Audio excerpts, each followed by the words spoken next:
Everything is in there, you know?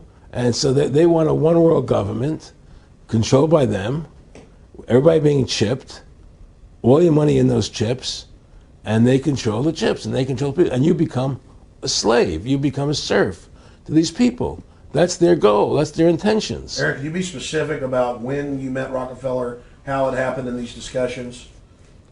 I met Rockefeller through a female attorney I knew who called me up one day and said, one of the Rockefellers would like to meet you. I had made a video called Mad as Hell, and he'd seen the video and wanted to meet me and knew I was running for governor of Nevada. So sure, I'd love to meet him. And I met him and I liked him, and he was a very, very smart man.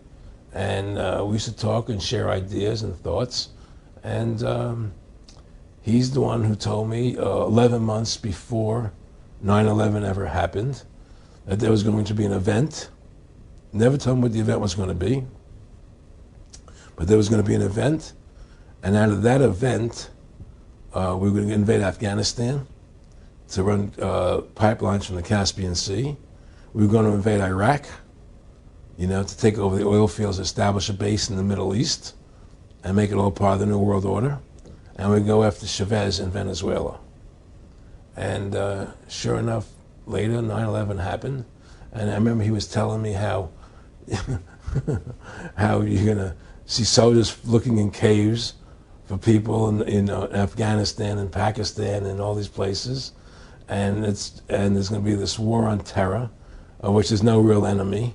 And the whole thing is a giant hoax, you know, but it's a way for the government to take over the American people. He told you it was going to be a hoax. Oh, yeah. Oh, yeah. There's no question.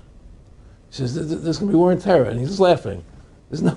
Who are we fighting? I mean, why do you think 9/11 happened and then nothing's happened since then? Do you think that our security is so great here that these people who pulled off 9/11, who were able to, can't knock down another plane? Come on, it's ridiculous. 9/11 was done by people in our own government and our own banking system to perpetuate the fear of the American people into subordinating themselves to anything the government wants them to do. That's what it's about, and to create this war, this endless war on terror. And that's why and that was the first lie. And the next lie was going into Iraq, you know, to get Saddam Hussein out with his weapons of mass destruction. That was the next lie. Now, specifically, this was a little over 6 years ago? This was... 11 months before 9/11. Yeah. And Nick Rockefeller, who's a lawyer, he's become your friend over the previous years, and he's saying to you that there's going to be this big event, and then out of that we're going to have a war on terror, and it's just going to go on and on. Right. An endless war on terror without any real enemy. That you can never, so you can never define a winner. And did he say that it's going to be perfect because you can't define an enemy, it just goes on and on? Yeah, because you can't define a winner. There's no one to beat, so it goes on and on forever. And they can do whatever they want. They scare the hell out of the American public. Look, this whole war on terror is a fraud.